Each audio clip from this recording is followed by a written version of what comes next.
আর তোমারে কোনো টাকা দিতে পারুম না। উল্টা যা দিছো তা যদি আগামী 1 মাসের মধ্যে শোধ করতে না পারো, আমি তোমার পিঠা ছাড়া করুম। দেখেন, আমি আপনার আয় ছোট লোকের বাচ্চা, তুই এইখান থেকে যাবি না মায়ের খাবি? বাবা শওকত, তোমার বাবা যা দেখছে তা সত্যি হতে পারে না। আমার পোলা এমন না। ও তাইলে তুই এমনে যাবি না? দেখ যাওয়াইতাছি।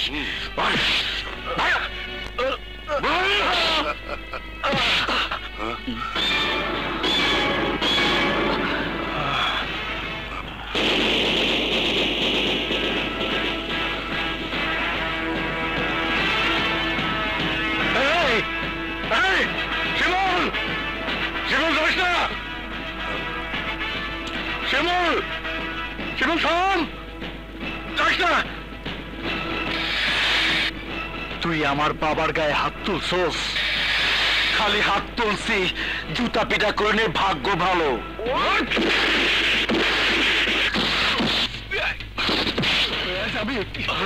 তোরে আমি মাইরেই ফেলামো।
বাবা চুপ, একদম চুপ। আমি তোর বাবা না, তুই আমার সন্তান না। তুই আমার জীবনের অভিশাপ। আজ থেকে তুই আর কোনোদিন আমার সামনে আসবি না।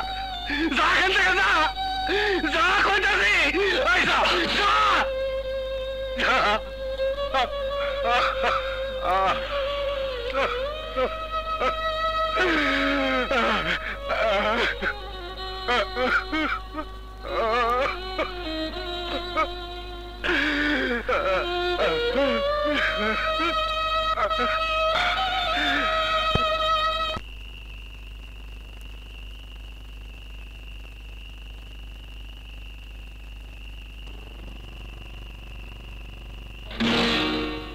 শিমুল না?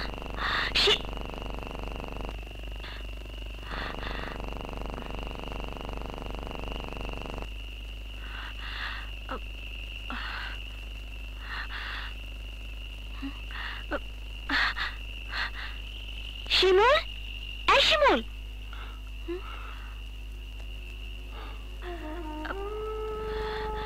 কি হয়েছে তোমার? কথা বলছো না কেন?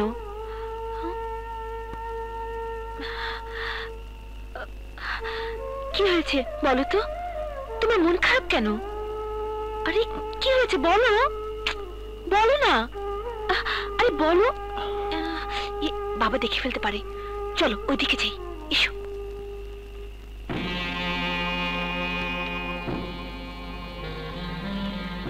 কোনাহান থেকে কিছুই জোগাড় করতে পারলাম না। ঘরে ফিরে আমি পলাশকে কি জবাব দেব? সৈয়দ সাহেবের কাছে চাইলেও পাওয়া যাবে না, কারণ ওনার মালগুলা তো এখনো পইরা গেছে, হাতে কোনো টাকা নাই। রমেশ মিয়া, এই টাকাগুলো রাখো। এখানে 30,000 টাকা আছে, এগুলো কাল ব্যাংকে জমা দিয়ে দেবে, মনে করে দিও কিন্তু। জি আচ্ছা, আমি যাই। আচ্ছা। কিস্তির তারিখে 20 দিন বাকি, পরে দিলেও কোনো ক্ষতি হইব না, কিন্তু পলাশ যদি টাকা না পায় তাইলে ওর জীবনটা শেষ হয়ে যাইব। তাই সন্তানের মঙ্গলের জন্য এই পাপ আমারে করতেই হইব। ওই টাকা দিয়েই পলাশের পরীক্ষার ফিস দিয়ে দেব।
হ্যাঁ তাই তো, চল তো দেখি। হ্যাঁ চল।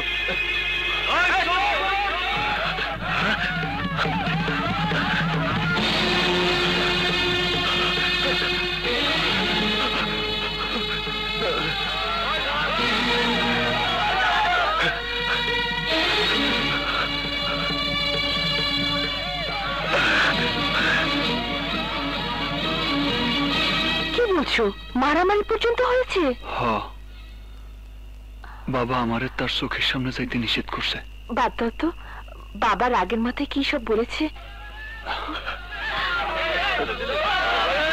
পারুল, তুমি বাড়িতে যাও, আমি দেখতেছি। যাও। শিমুল,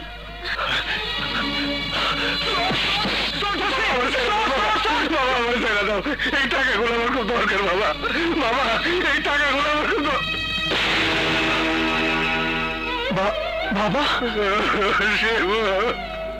আমি তো ভাইয়ের পরীক্ষার টাকা লাগা আমার জায়গা দে বাবা। এই টাকাগুলো নিয়ে যাইতে না পারলে তোর ভাই পরীক্ষা দিতে পারবো না বাবা। আমার যাইতে দে বাবা। বাবা আমার যাইতে দে। আমার যাইতে দে।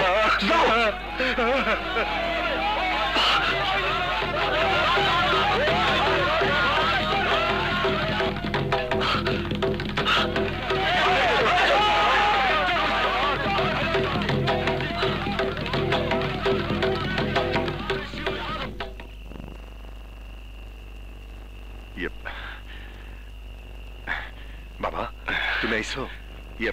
টাকা আনছো? তোর মা কি ঘুমাইছে? হ্যাঁ বাবা। হ্যাঁ, এই নে। কিন্তু এই টাকার কথা তোর মা যেন না জানে। ঠিক আছে, মায়ে জানবো না। বাবা আমি তাইলে ভোরবেলায় তুই ঢাকায় চলে যাস। হ্যাঁ যাও, তুমি ঘুমাও। আচ্ছা যাও। হ্যাঁ।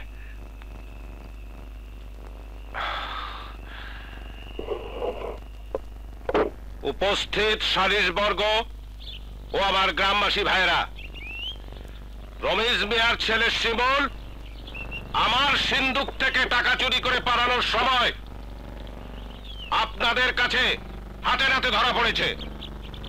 এমন চোরকে গ্রামে জায়গা দিলে এই গ্রামের বদনাম হবে।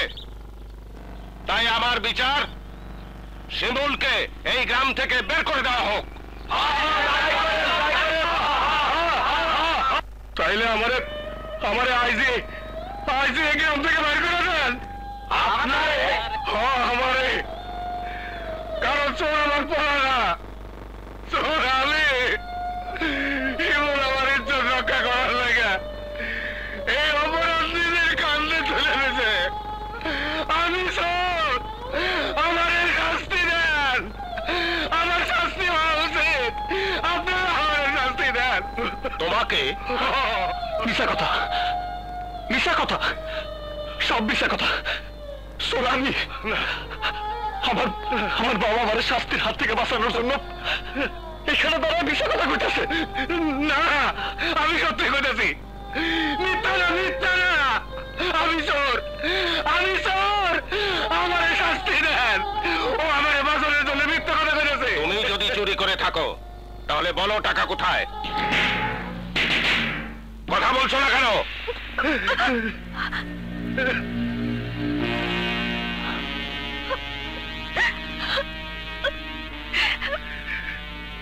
টাকার আশা আমি ছেড়ে দিয়েছি,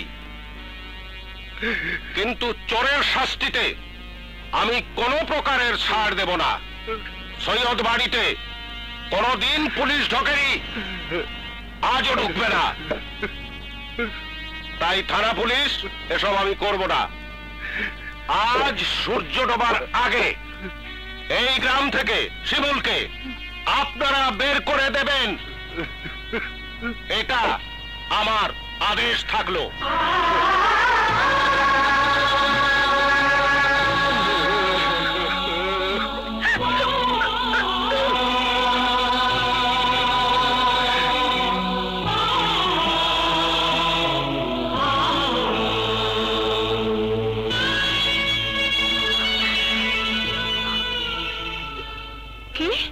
কি কইলা? শিমুলকে গ্রাম থেকে বাইর করে দিব? ও আর কোনোদিন গ্রামে যেতে পারবো না। শিমুলরে গ্রাম থেকে বাইর করে দিব? ও আর কোনোদিন গ্রামে ফিরাইতে পারবো না, কোনোদিন ফিরাইতে পারবো না।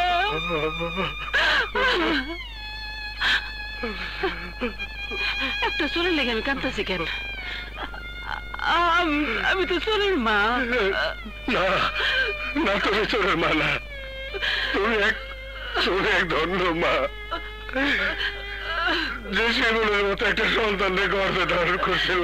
কারণ সে চুরি করে নাই, বরং চোরের মাথায় ওই শাস্তি নিজে মাথা বেঁধে নিয়েছে।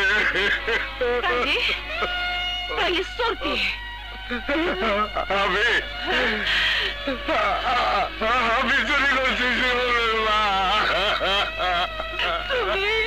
তুমি তোমার মালিকের টাকা চুরি করছো? আমি চুরি করছি। কেন চুরি করছি?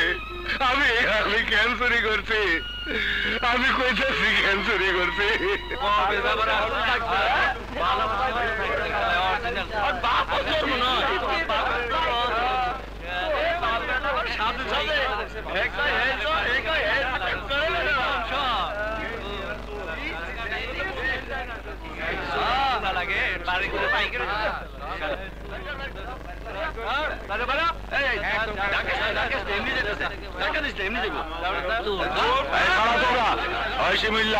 এই ব্রিজ হইল এই গ্রামের শেষ সীমানা, এইখান থেকে এখন চলে যাবি আর কোনদিন ফিরে আসবি না।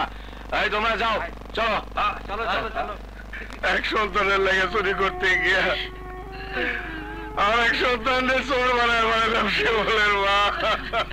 শিগগির চলো, সব খুললে কইতে হইব, আমাকে শিমুলকে ফিরাই আনতে হইব। চলো চলো। না শিমুলের মা, আমি যাইতে পারব না। আমি মুখ আমার শিমুলকে দেখাইতে পারব না, দেখাইতে পারব না। তুমি যাও শিমুলের মা, আমার শিমুলকে ফিরে আনো, আমার শিমুলকে ফিরে আনো। আমি যাবো। শিমুলের মা, কি হয়েছে তোমার? কি হয়েছে? কি? আরে আমি কেউ বিছনায় শো, আসো আসো।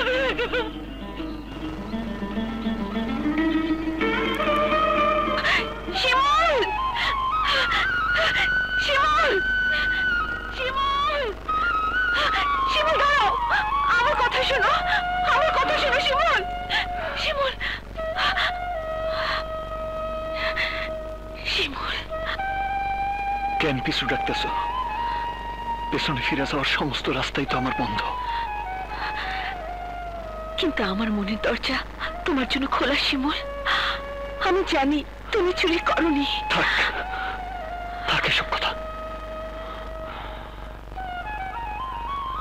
তুমি ফিরে যাও পারলি। আমাকে কি তোমার কিছুই বলার নেই? আছে, বলার শুধু একটা কথাই আছে। তুমি আমারে ভুলে যাইও। তাহলে আমার কথাও যাবার আগে শুনে যাও শিমুল, আমি আজকের পর থেকে মরার আগ পর্যন্ত তোমার অপেক্ষায় তোমার পথে থাকবো। যার জীবনের কোনো পথে খোলা নেই, সে আসবো কোন পথে? সেই পথ আমি খুঁজে পেয়েছি শিমুল। তুমি এই গ্রামে থাকবে না ঠিকই, কিন্তু আমাদের গ্রামের ট্রেন স্টেশনে প্রতিদিন ট্রেন আসবে, আবার এই স্টেশন থেকে ট্রেন যাবে দেশের সব জায়গায়। ট্রেনের শেষ বগির পিছনে আমি লিখে দেবো আমার মনের কথা, তুমিও লিখে দিও। নিজের দিকে খেয়াল রাখো। আসি।